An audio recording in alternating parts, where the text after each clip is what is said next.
Después hablamos un poquito de lo que ustedes están haciendo ahí con Virgilio. Virgilio me ha comentado hace rato que cuando él trabajaba en Invest en Bogotá, yo hacía parte de la Junta de Invest.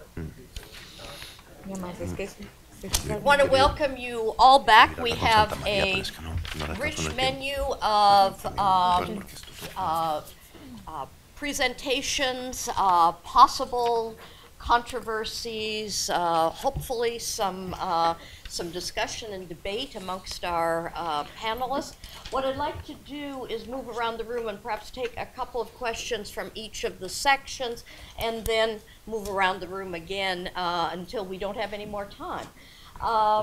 There are microphones, and if you would please wait until you get your microphone. I'm tempted to quote the dean of the Kennedy School, who always says that a question is short and it ends with a question mark.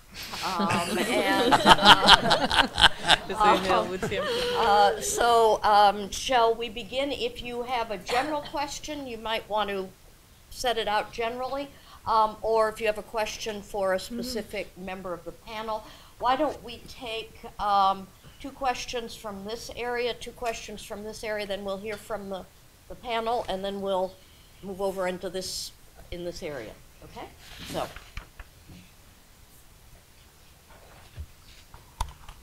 Hi, my name is Rafael Puyana. I'm a student at the Harvard Kennedy School. And I'd like to ask, especially Lina, in terms of Red Unidos, which seems to be one of the most exciting programs that the government is implemented right now, when you see the evidence, there's a lot of optimism of what it can achieve, but it's not clear the magnitude of the impact that it's having right now. Could you talk a little bit about what are the strengths of the program that you've been able to observe, but what are the weaknesses and what could be sort of right now be intervened so that it can actually have the impact that we all hope it's going to have?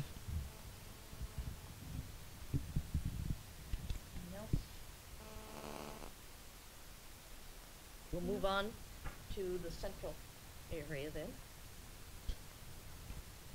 Hello, my name is Leonardo Vivas. I am from the Carr Center for Human Rights Policy at the Kennedy School. I saw a lot of, thank you very much first for your presentations, very illustrative about what is taking place in Colombia. So, but I have 2 doubts. One is, looking at the slope of most of the figures that we saw, I would like to ask the panel as a whole, and correct me if I'm wrong, if you don't look here like a trend of rapidly diminishing and around the last decade, but then kind of the slope kinds of moderates. So are we here and there is no figure that I listened in your presentations about the level of social investment. So are we here in presence of what you could call a diminishing returns on investment and social investment, meaning that for every dollar that you put, you have a less result. And my second question is why there is very little reference to the relationship between to the impact of a conflict on all these variables, social variables. It's not, for us who are not Colombians, it's fascinating to see how Colombian growth has taken place independently of how high the conflict has been. But at the same time, we are sure that it has a very direct impact. And I didn't see that reflected in many of these. So those general questions for the whole panel.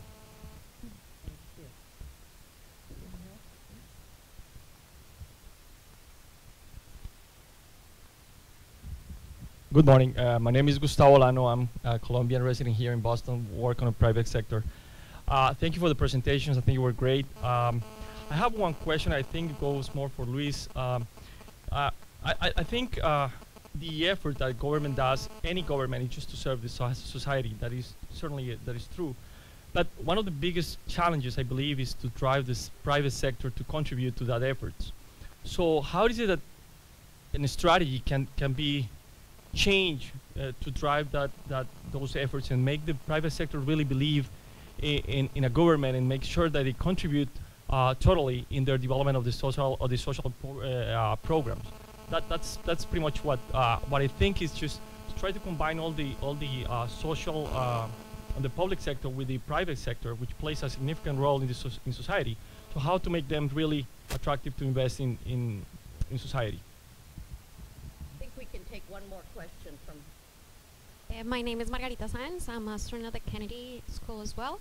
My question is also for Luis. I'm interested in knowing what ideas have you explored for the private sector to engage in poverty reduction and economic growth at the regional and the local level in Colombia? Can you repeat the last part?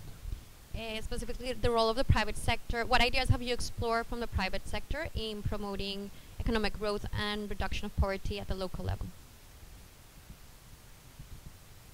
Okay. Shall we begin with Lina? Okay. The first direct question. Then about Red Unidos, I think that the strength of the program is one who we talked this morning that is about people is engaged in the process, are engaged in the process. We have a group of people that go to a family and sit with them and do a plan about what are the main things that they have to do or they can work together to get out of the poverty. I think that that's the most important thing. We work with the people there. We listen them. And we help with all the institution as a group to work with these families. I think that the weakness is have to measure that these people are out of poverty, because we have two different ways to do it. One is the income is the income that they need to be out of the poverty line, and the second one, they have all the social programs that we have in the country. And it's difficult to find that because people used to like, not all the people, but a group of people used to like to be there because they receive the subsidies of the government. So we need to find a way to target the people that is still on the poverty line and to get them out of that. What I mean saying that is that the subsidies have two sides. One is good because you help people to get out, but the other one is that if you don't give them an income strategy, they would like to be there instead of be out of poverty. So that I think that is one of the weaknesses that we still have to work. But the main strength is that we work with them, we listen them. I think that is the most important. Luis, do you want to respond to the two specific questions, and then we'll move to the more general questions? Okay, yeah. Let me try to integrate Gustavo and Margarita's questions kind of in one single answer. One of our premises is that we feel there are many business opportunities for the private sector to work in social impact. And I'll give you a few examples. One is social housing. You know, in Colombia, there's probably 2 million households as a deficit in quantity, meaning that the country needs, you know, to build 2 million homes to be able to satisfy the lack of adequate housing, mostly in very low income housing levels, and another 2 million in improving existing households. You can look at it as a government problem, you can look at it as a social or foundational problem, or you can look at it as a business opportunity. And what we have been working with, the idea that it can be a fantastic business if done properly. We began analyzing the bottlenecks as to why in the last few years only about 15,000 low income houses were built in Colombia, what we call BIP, Vivienda de Interés Prioritario. These are homes at less than $20,000. And the government had the premise that it was a problem of supply, that there wasn't enough land and that homes were not being built. And through very objective numbers, we showed them that the problem was a problem of demand, that the way the incentives and the subsidies and the credits and the minimum savings requirements were established, from about 750,000 potential families that could pay for a house, a $20,000 home, only 62,000 were actually enabled. So, we had 2 meetings with the president and his ministers, and I think to some extent the solution of the 100,000 free homes came from those discussions. Perhaps they went to the extreme because they gave them for free, so they solved the demand problem, from the essence, which is you don't have to have anything to own a home. We don't agree totally with that approach, but at least there's a change in paradigm. And what's happened is that the market has responded. The licitations that the government has put forward have been, very well attended, and now private sector companies are building these homes at increasing rates and being able to provide the solution that the government needs. So that's one example. Another example is, for instance, sustainable cattle ranching.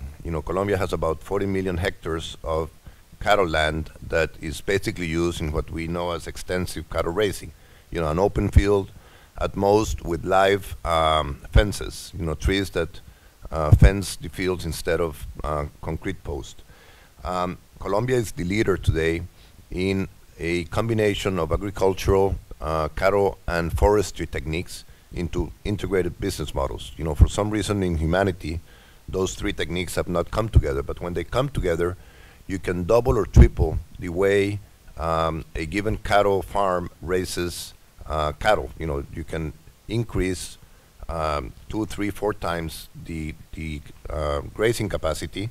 You improve nature because the way the fences and the trees are managed have a positive impact, and you create wealth, long-term wealth, for the medium or small cattle ranchers in the trees that are grown. And we've run some numbers. It makes a lot of economic sense. We're trying to work with the Nature Conservancy and Alliance to create an impact investment fund to start promoting this in Colombia. And again, there's an opportunity for business. Now, why doesn't it happen more? Why doesn't the private sector and the public sector interact more frequently towards common objectives? I think there are at least two reasons, 2 fundamental reasons. The first one is that they don't trust each other in a way that business partners trust each other. And in part it's because, despite the very progressive social strategy of the Santos government, there hasn't been enough dialogue to bring the private sector into being part of it. And I think more work has to be done there, to create a common agenda. But the more fundamental reason, I think, is because the private sector leaders and the public sector leaders speak different languages. And this is something that I've observed, many years in my career as investment banker. A typical public sector official, even a president or a minister, they normally focus a lot more in process than in outcome, and they don't have as clear in their minds the cost of opportunity. And what I mean by that is a career public sector official has to make sure that he doesn't or she doesn't end in jail or with a lot of legal problems because the way they make decisions. In business, you're much more flexible in how you can operate within the law. I'm not saying without, outside the law, but you don't have as many controls or risk situations. And the second factor is that in private sector, the time value of money and the opportunity cost is something that you live with every single day. In a government entity, that doesn't work as strongly, in part because the money is not owned by them. They don't get compensated on a bonuses basis. At most they go up 1 step in their escalafon, but the downside is much bigger. So what I find is that the public official, when he or she moves from the private sector to the public sector, very quickly becomes, to some extent, how I describe, and then they expect the private sector person to think like them, and vice versa. The private sector person hopes the given minister thinks like them. And we haven't developed a constructive dialogue to recognize the differences and figure a way of working within the realities of both type of entities. So it's a huge obstacle yet, and there's a lot of intentions. Meetings get called at the presidential palace and other places, you know, people get excited and motivated, but then when it comes to the details and the real work, things get very complicated very quickly. Thank you. And then the more general questions that Yeah, let me refer to this issue of the diminishing returns to social investment. Is there any diminishing returns? And my answer will be that we are investing, if anything, less than we should. And this concept, you know, I don't have the graph here, but you do a graph, let's say, of the proportion of GDP for social spending relative to the per capita GDP. There is a positive relation. In Latin America, we were under the pattern, let's say in 1990, and this is something that the Gaviria administration development plan pointed out, that we were underinvesting. Then we actually, for a short period, we were over the pattern. There was a huge increase in social spending in the 1990s. And then with the adjustment done by the Pastrana administration, we came back to the pattern. So we're just investing let's say, what the average pattern. And I think for a country, I mean, there are many Latin American countries that invest over, including, including Brazil, for example, which has made, significant advances in income distribution. Bolivia, for example, also invests over its pattern. And in anything, I would say we should be investing over the pattern because we have, probably more significant problems. So, is there diminishing returns to social investment? I would say certainly not. There may be inefficiencies in the use of many of the resources. I mean, there is no question about that. I mean, but that issue has been in the agenda, and I think it should all the time continue to be in the agenda. For example, I emphasize a lot decentralization. But decentralization in many parts of the countries are resources that are not very well used.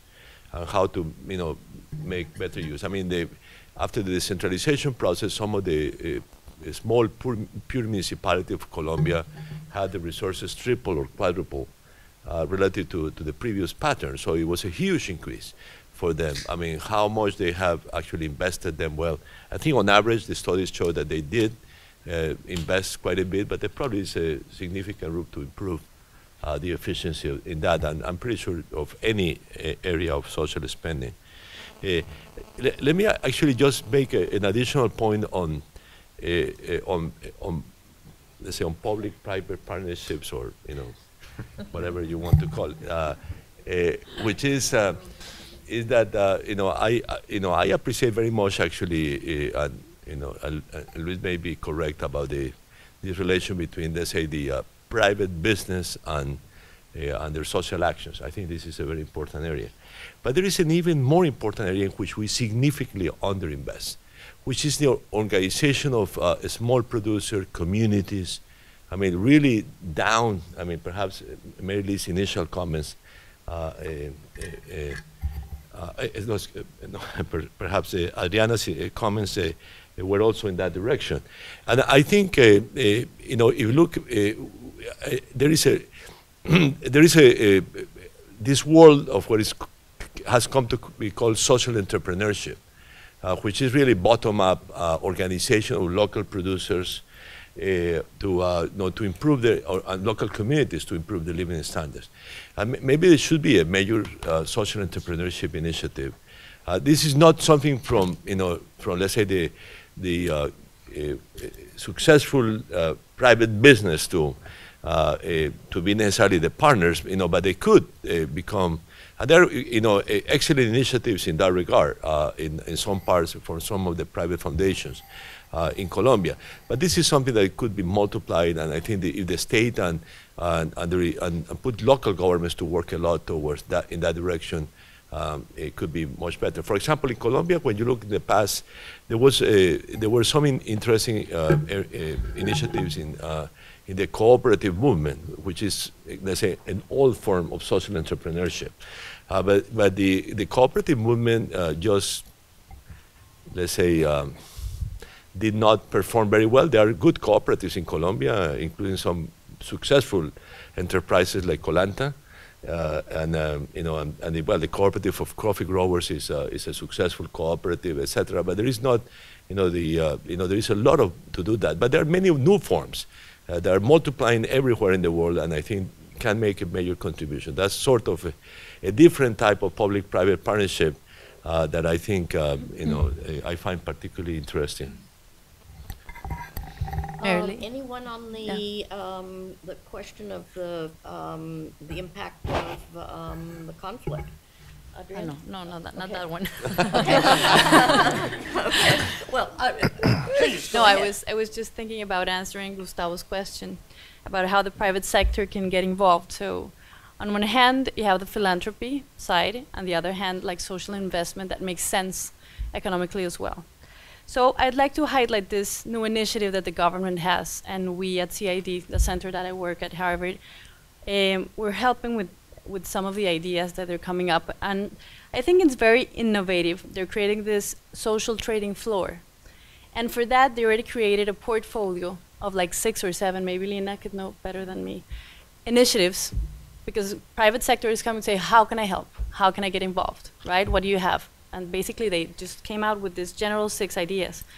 And now they're creating this trading floor, and what Luis told about that they're mapping the country with all the families that are in poverty, and now we're helping them to map all the organizations that are involved in helping or doing something for society.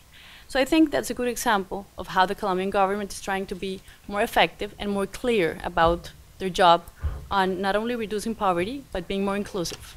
I don't know if that answers your question. Luis? Yeah, let me just add a little bit to the diminishing returns concept. I do feel that we will or may be facing diminishing returns in that, as I mentioned briefly in my presentation, not every extreme poor is created equal. If you move through the database, there are, many families living in difficult locations, locations that are not as adequate for, land production or for having housing, etc.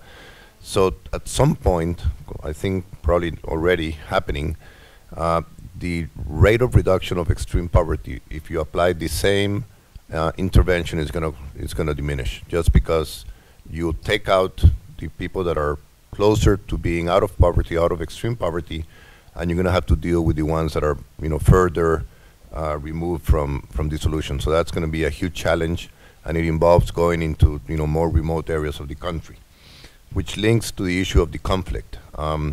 I feel the conflict has a huge social cost for Colombia in many ways. Clearly, the displacement of population is extremely costly, not only because people that have to live behind their farms or lands basically go from being even not poor to being extreme poor within a day or a week. Number 2, because it puts huge pressure on the cities. When people move from the countryside to the cities and they arrive as displaced population, they typically go and expand the favelas or the tugurios, and eventually, the cities have to deal with that, and it's a much more costly intervention to fix something where people are already embedded than to move into formal housing solutions.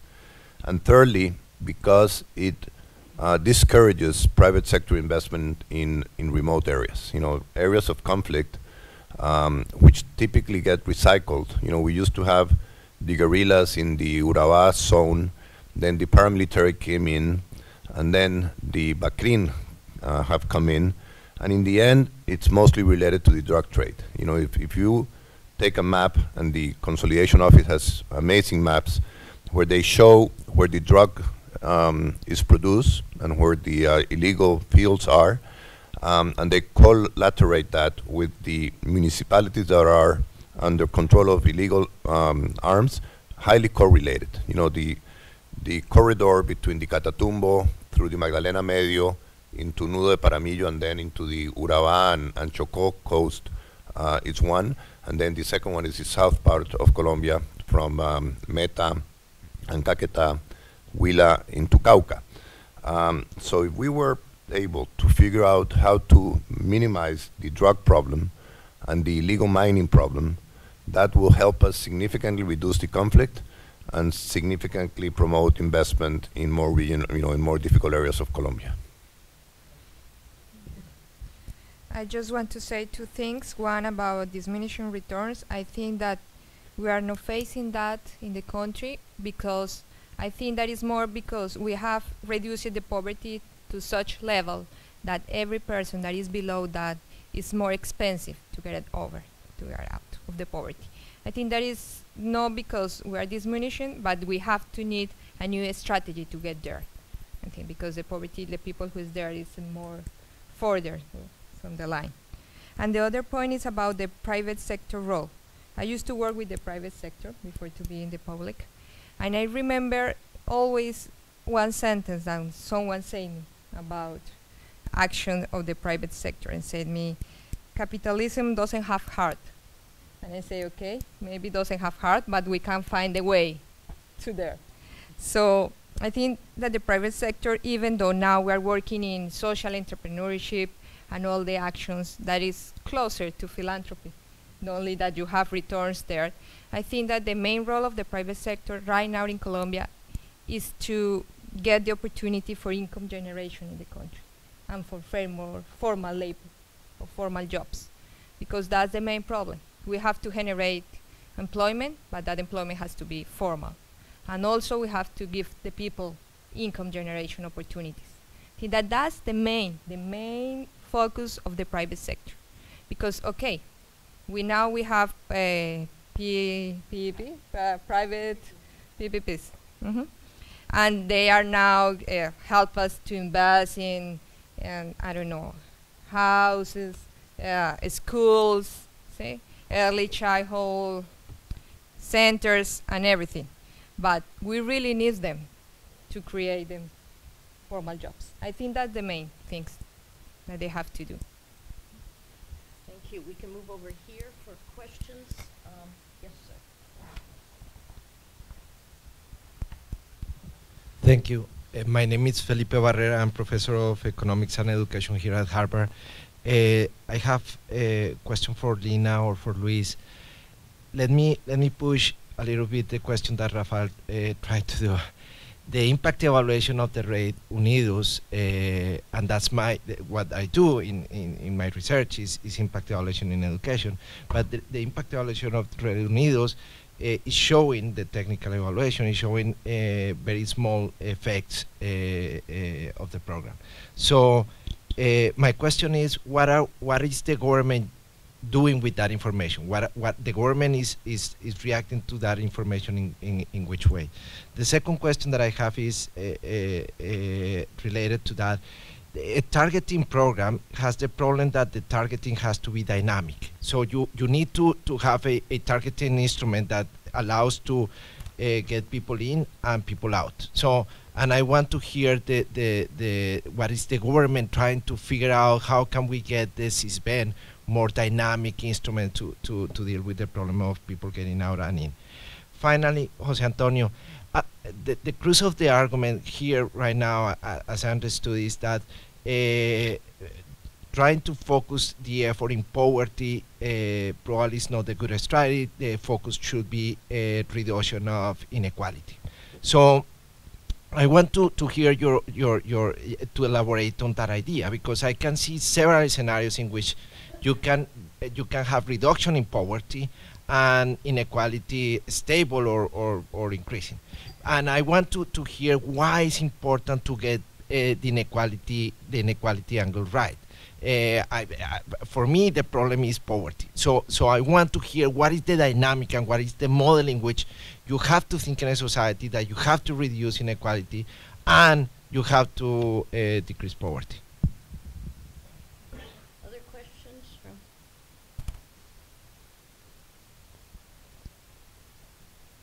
Good morning. Thank you very much for your excellent presentations. My name is Guillermo Barrera, U.S. Naval War College.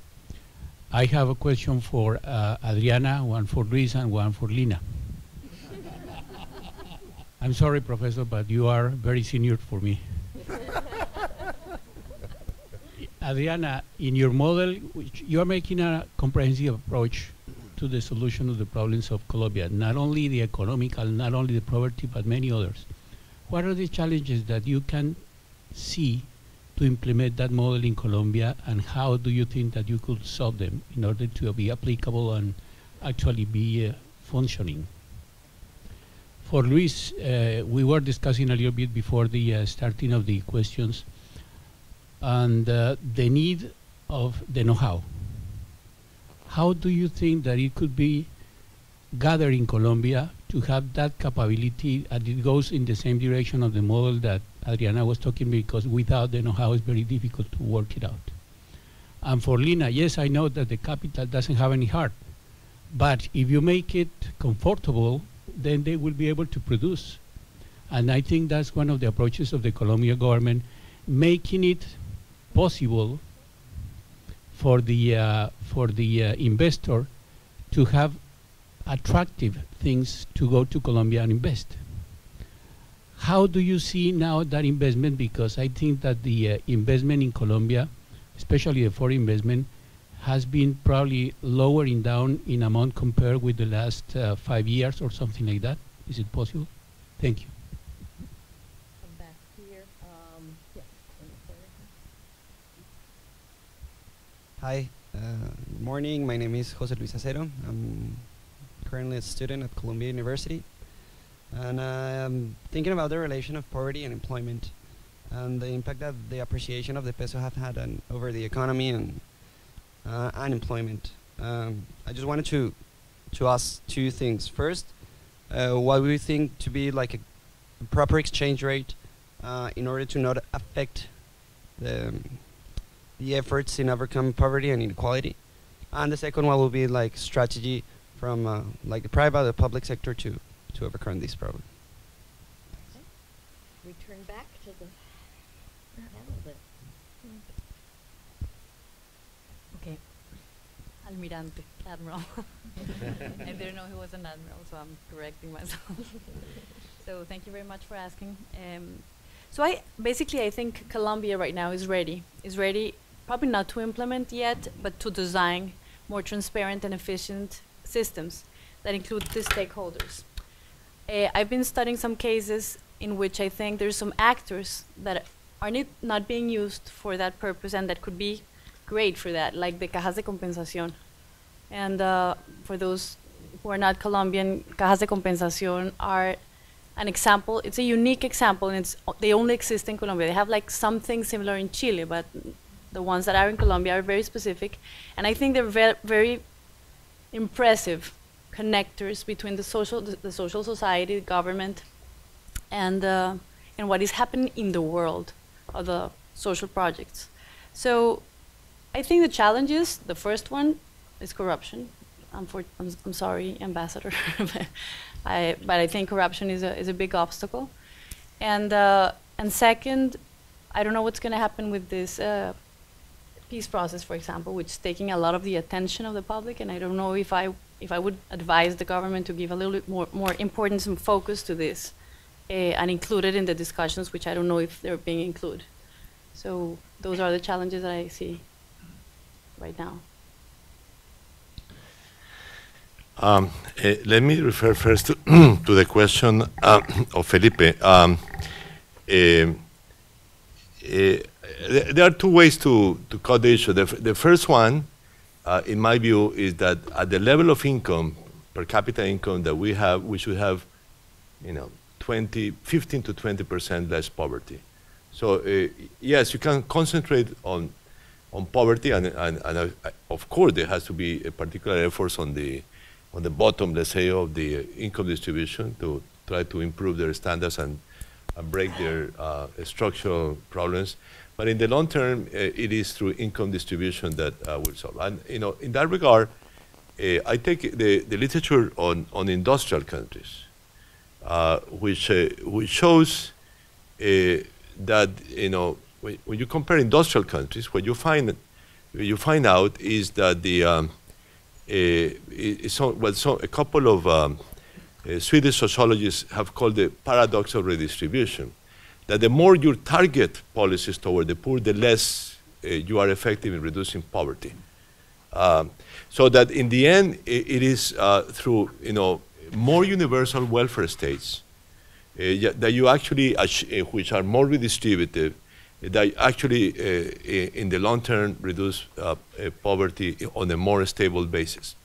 So for example, the United States, among the industrial countries, is much less effective, having a very strong targeting policy than, let's say, the Scandinavian in the other extreme, which have a more universal policies. Now, and there is a significant additional evidence that the standard of living of people, again, comparing industrial countries, which there is plenty of data, is much better in many dimensions with better income distribution.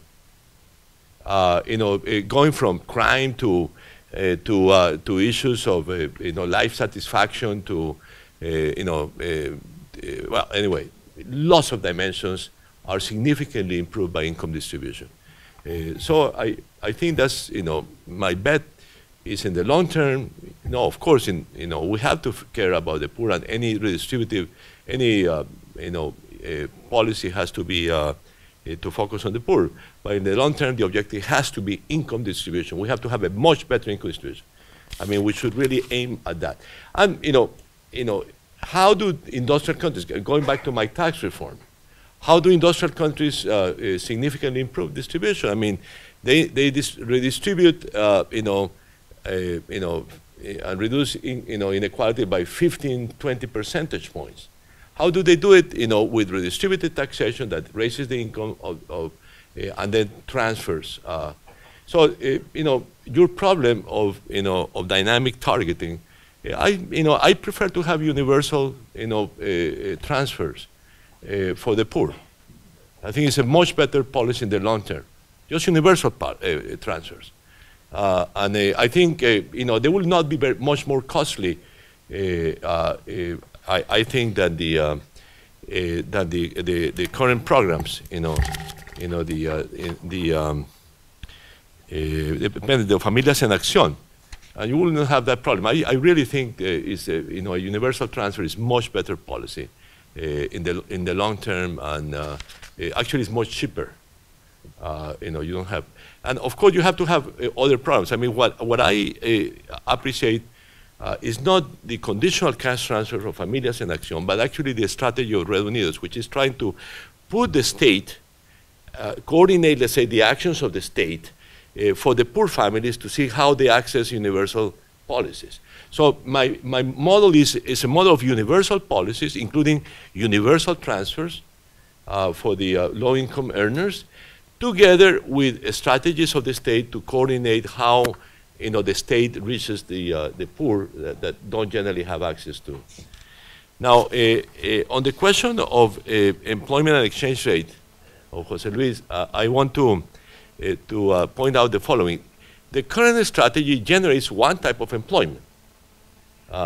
Probably, in a sense, may generate too much of that, in my view, and too little of other types of employment. When you have an overvalued exchange rate, for example, history tells us in many places, you have a boom in housing.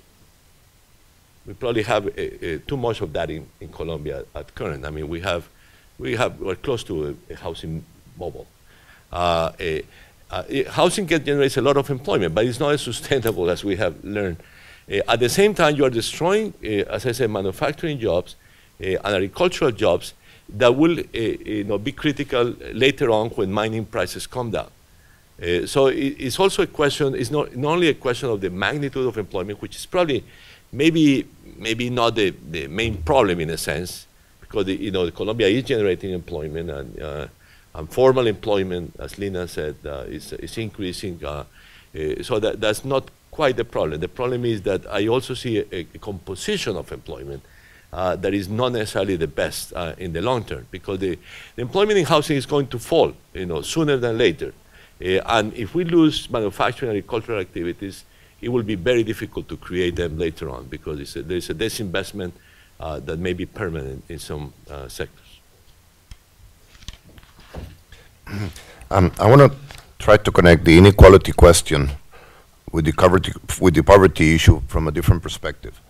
12 years ago, you know, when Colombia was at the verge of being a failed state, we had an exchange rate that was close to 3,000 pesos per dollar, 2,900 and something, and nothing was really worth anything in our country. I mean, you couldn't sell property, you couldn't sell companies, people were leaving the country, foreign investment was, you know, really inexistent.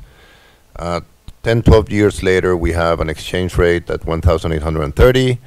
Property prices are not yet at New York levels, but they are surpassing Miami prices in some ways. Companies are getting sold at, you know, 12, 14, 16 times EBITDA.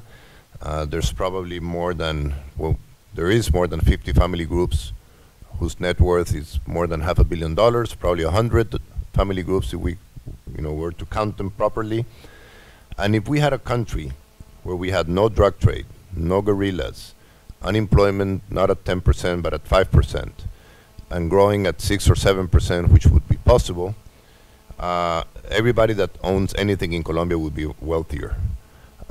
So if we figured a way of improving inequality and, you know, redistributing income, it doesn't necessarily mean that the wealthy will be less wealthy. In fact, they may be more wealthy, but the country will be much better off, you know, from a social perspective. So I think it's a good investment to be socially responsible, and it's a good investment for the private sector to help the public sector spend more wisely. So from that perspective, I truly feel that inequality at the base and throughout the pyramid will improve significantly if income distribution improves. But in general, overall, Colombia will be a much wealthier country. Okay, for the first question about what we do with the social programs evaluations. In the case of Red Unidos, as well as the National Cash Transfer Program, Más Familias en Acción, we're using these results in order to change the way we are working on the programs. For instance, in the case of Más Familias en Acción, all the evaluation says that we have missed that for the group of people that are in the, I don't know, the middle school, the subsidy has to be bigger because the opportunity cost is bigger. And we didn't use that before. Now, we have a program that is different, the subsidies, if you are in the primary school, in the middle school, and we also have a special program for people who wants to go to the tertiary education, to the university or to SENA. So the evaluation for us are really important to change the way we are working.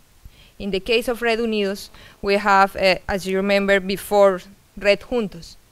But the way we went from Red Juntos to Red Unidos, it was just not the name.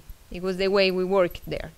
So we have a more integrated program on the territory, and also we have a better, because as you know, Red Unidos and Familias en Acción works together with that people. So I think that the evaluation becomes really, really important for the country right now, and we're using a lot.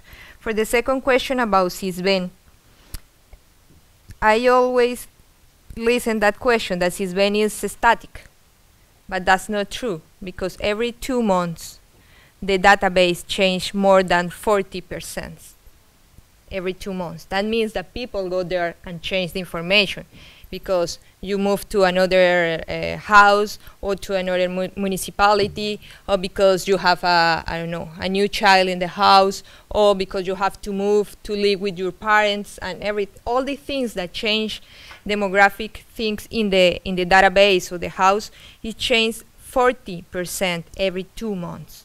So it's not static, it's quite dynamic. And the other things, yeah, it's true, people can go there only when they think that they are worst, so in order to be part of the programs. Then we are doing a new things right now, that is to check the information with another institutions. For instance, with DIAN, taxes, and also with a new institution that is called Unidad de Gestión de Parafiscales y Pensiones. If someone can translate that, I will. So, and that with that one, we can say, okay, you have, this is the income that you declared in the SISBEN, but this is the income that we have for other information. And with that, the last, I don't know, maybe in January, we could get out of SISBEN 40,000 people who has an income that is higher than the income they declared. And now in 1 month, it could be possible 1,000 people get out of SISBEN. So we're working on that. We still have things to do, but we're working on that. It's every day more dynamic than before. Before you have a survey, and 2 years later, you have a new survey for the same family. Now we have 40% of change in only 2 months. What is possible? Because we have better information system now than before. And just for the last things that it was about, okay, about the heart of capitalism. I think that's the answer. Capitalism doesn't have heart, but need to invest. We all need to invest.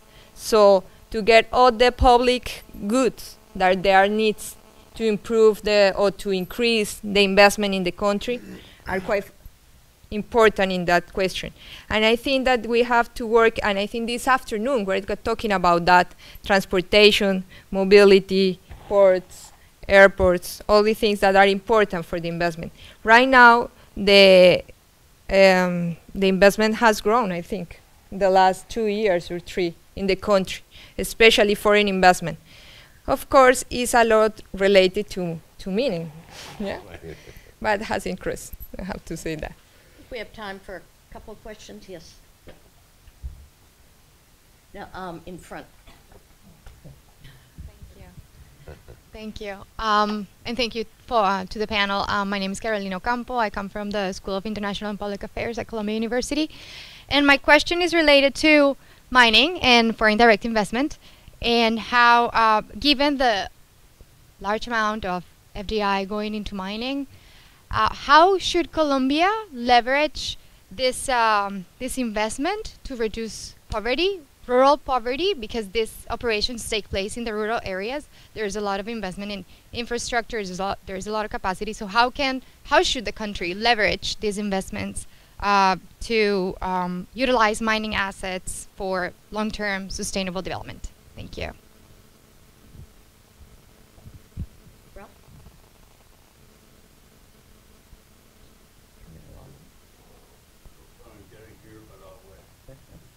Down, one down. Thanks very much. During the formal presentations this morning, there was a dominant attention to people at the very bottom of the income distribution, people in destitution. It's often much more effective to deal with people slightly above that level in terms of policies, because they grab better. So not surprisingly, during the discussion, there was a lot of points made in connection with housing and other things that obviously we're going to deal with people a little further up the distribution. Donnie keeps very good records of people at different variegated income levels in Colombia.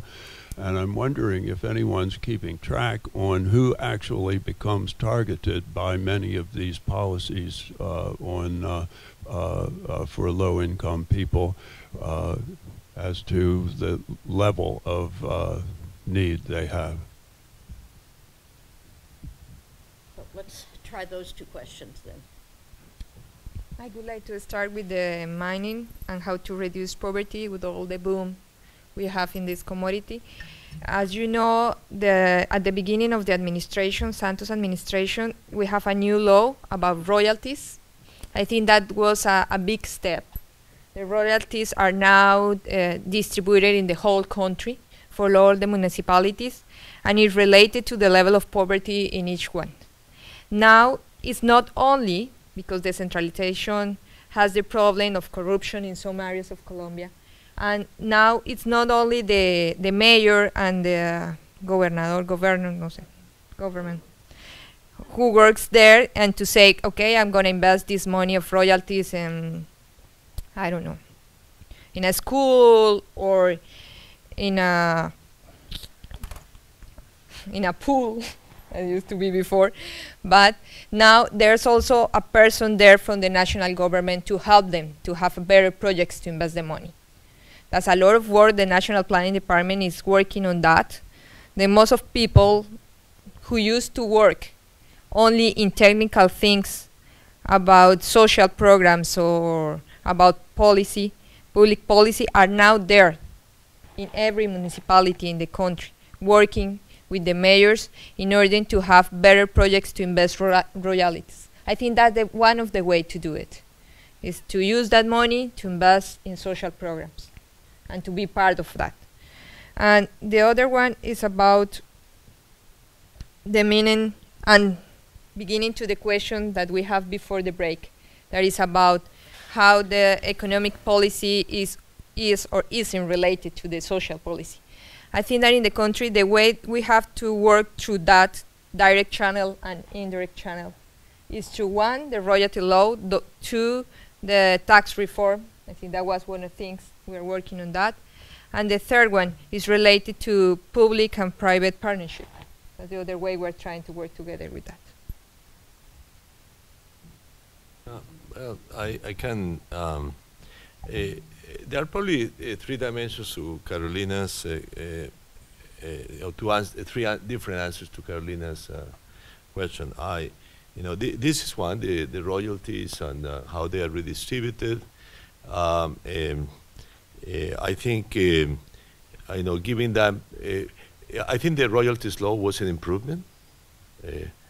I had to, when I was actually head of the National Planning Department, I had to use to work with the old law, which was terrible, and this, the Royalties Committee, which was, I actually sent some of my officials because I didn't want to go there.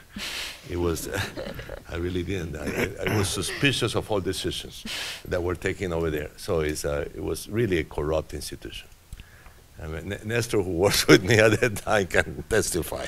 I know, it was really, so I think what has been done is much better. And actually one of the institutions that Colombia has created through time, which should be, if anything, reinforced, is this institution of being the bank of projects. And, and emphasizing that no project in Colombia from any level of government can be executed without, that, check, let's say, in the banking, the Bank of Investment Projects that the planning department does. It's one very interesting institution that anything has to be reinforced. So I appreciate that. The second is actually the fact that the mining companies really have to return something to the community where they are. And by the way, this is a universal issue because otherwise they enter into conflict with the communities. And there are many conflicts with the communities associated with different issues. This is not a Colombian problem. It is now. It has always been, let's say. But in other countries it's even worse. I mean, Peru, for example, which has a long history of conflicts around in the mining areas, has this issue at the center of its policy on mining. So it has to do with what they return and how they avoid damages to the community, which are, for example, the use of the water is always a source of conflict in mining areas between the mining companies and the local communities. That issue has to be discussed and agreed with the community.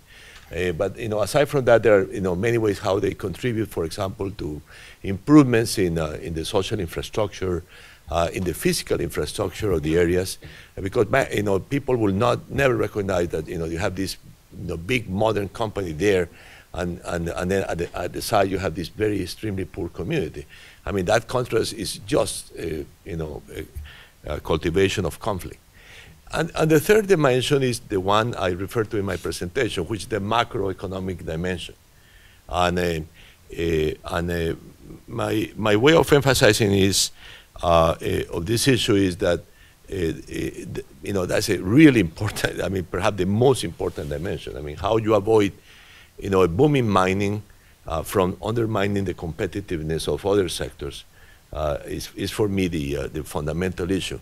It's a fundamental issue in the short term, but it's particularly in the long term because again, I would say one of the really greatest assets of Colombia is that it's the most diversified economy of a middle-sized, let's say, economy in Latin America. I mean, that's really an asset, and we cannot lose that. And in the recent boom, let's say the 2008, 2012 boom, is the most imbalanced boom that we have ever had in Colombia. You know, a boom that has a huge increase in mining production, financial services, and construction. And at the same time, manufacturing falls, and the rural sector stagnates and falls in terms of incomes. It's just a recipe in the long term for disaster, in my view. So I think the macroeconomic management. And one element of that, if I may say, it has I emphasized for many years in the Colombian debates with absolutely no success, is that the taxation of mining companies is too low in Colombia. We're much better with oil. With oil, we really are because of the way the contracts are structured. There is, for example, a capture for the state of a larger proportion of price booms. That has not happened with mining, with non-oil mining. So we have lost the opportunity. We have lost, in terms of fiscal revenues, we have lost the greatest boom in mining in 100 years. Of course, we get the income tax, we get the royalties, let's say, but we don't get many more revenues. I mean, this is, of course, a major debate everywhere in mining countries. The Australians, for example, were very courageous, I think, in taking up this debate and did much better than us. I'm afraid we've come to the end of our time. I hope that our panelists will allow people to come up and ask them some of their remaining questions in the time that remains. I'd like to make a couple of announcements. One is just to draw your attention to the Latin America Policy Journal. I believe there are copies around. Are there, Laura? This is a publication that is organized and promoted by the students and has very, very interesting commentary by very prominent people in it. So I recommend it to you. The second thing is I mentioned before, 2 floors up, the art exhibit. Colombia, Tierra de Luz. There are some maps and explanations. I don't have one, but Luis, could you hold that up? That it's a guide to the thank you. It's a guide to the exhibit, and it also, for those of you from Colombia, it shows where the different photographs have been taken. So you may find something there from your hometown. Finally, I want to thank, first of all, the ambassador and the consul general for their presence and for their hearty welcome and constancy, I think, with this group. We appreciate it very much. I'd like to thank all of you who have come. I want to thank the students who have been so good at organizing this program. And finally, I want to thank this wonderful and articulate panel for just a really stimulating opening discussion of the achievements and challenges that Colombia faces. Thank you all very, very much.